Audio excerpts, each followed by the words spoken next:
Is China a developing or developed country? That's the trillion-dollar question. On March 27, 2023, the U.S. House passed a significant act declaring China no longer a developing country. Why? Just look at cities like Shanghai, Shenzhen, and Hong Kong. These are the most modern cities in the world, bustling 24/7 with life and lights. This is where high-tech meets high-rise, and a vibe that screams future. But is China really a developed country? Here is where it gets tricky. China is huge, like 9.6 million square kilometers huge, with over 1.4 billion people. And according to Prime Minister Li Keqiang, about 600 million people are living on 1,000 RMB per month. 我们人均年收入的平均水平是3万元人民币，但是有6亿人每个月的收入也就是1000元，在一个中等城市租房都困难。That is $150 US. $150 US per month. That's not enough even for the rent in any developed economy. So how can China be both developing and developed at the same time?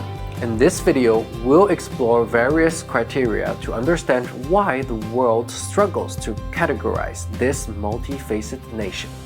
So we're in Shanghai, right in the middle of all this development. One of the most famous places in China, or maybe even one of the most recognized places on the planet. This is the developed side of China. Following decades of economic reforms, China's GDP has increased 93-fold since 1980 in US dollar terms, demonstrating significant economic growth and becoming the second largest economy in the world, with over 42,000 kilometers of high-speed rail and leadership in sectors like 5G and AI. China reflects the infrastructure and technological advancement typical of developed nations. Chinese firms like Huawei, DJI, and Haier are becoming its signature brands. EVs, bullet trains, and soon commercial planes steadily replaces clothes, toys, and ceramic as China's signature products. Its progress in digitalization also surpasses many Western countries by miles, represented by apps like WeChat, TikTok, and Temu. But it's not only about economy and technology when we talk about development. It's more to the story than just shiny skyscrapers and fast trains. China's life expectancy and infant mortality rate, both a key metric for assessing population's health, China's at a respective 77.47 years seems impressive. But wait, let's put this into perspective. Japan's at a whopping 84.6 years, and the UK's not far behind at 81.2 years. China's numbers are indeed within the range of developed nations, on par with US, but still way behind both Japan and UK. But is that the full story? Economically speaking, China's GDP per capita at 12,730 is much lower than the United States, which is estimated at around 80,000 in 2023. It is below Costa Rica, Argentina, Bulgaria, Russia, and Chile, who are all developing countries by any definition, and barely above the global average at 12,600. When we look at the figure by purchasing power, the picture is slightly better, but at $21,475 US is still only hardly better than the world average. Imagine having a smaller budget for just about everything compared to someone in the richer country. In terms of the Human Development Index, China's score of 0.768 contrasts with the United States HDI of 0.921 and Japan's 0.925. This affects everything from education to healthcare. In my previous video, I have shown a part-time driver with a day job in Shanghai willing to drive 30 minutes and ride on an e-bike back home for 2 hours in the freezing midnight just for $15 US. $15. I've also shown a food delivery worker that works more than 14 hours without a single day off, receiving $1,500 monthly salary happily. That is the other side of China. 外衣什么样？里面还有保暖内衣，手冻屁了。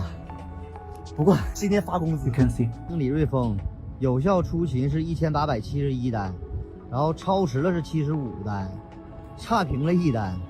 骑手 APP 收入是30，有效出勤是30天，差评扣了10块钱。 So how should we really understand this question in this vast country with 32 provinces and 56 ethnic groups? In Gansu province, one of the poorest, the GDP per capita is just around $6,686.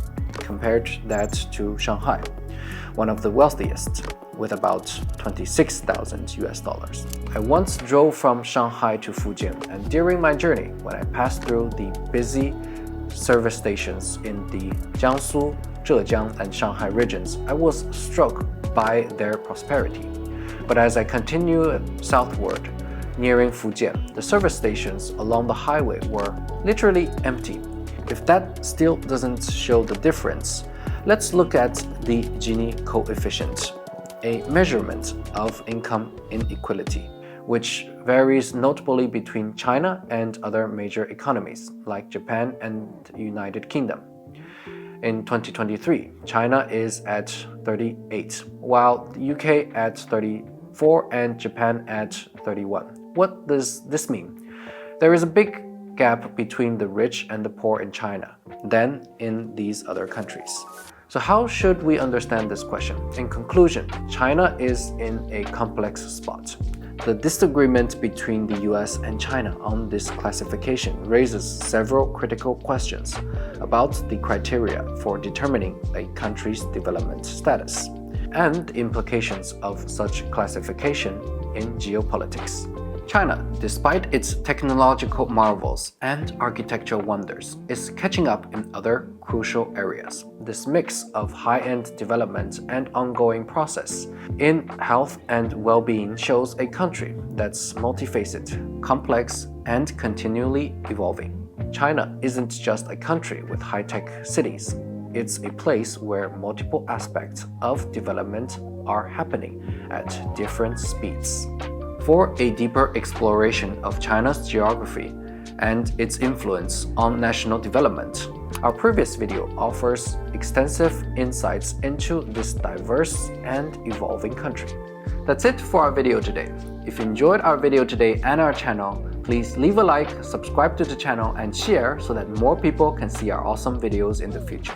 Here at GlobePen, we discover the real China, connecting the world. Thank you so much for watching, and see you in the next video.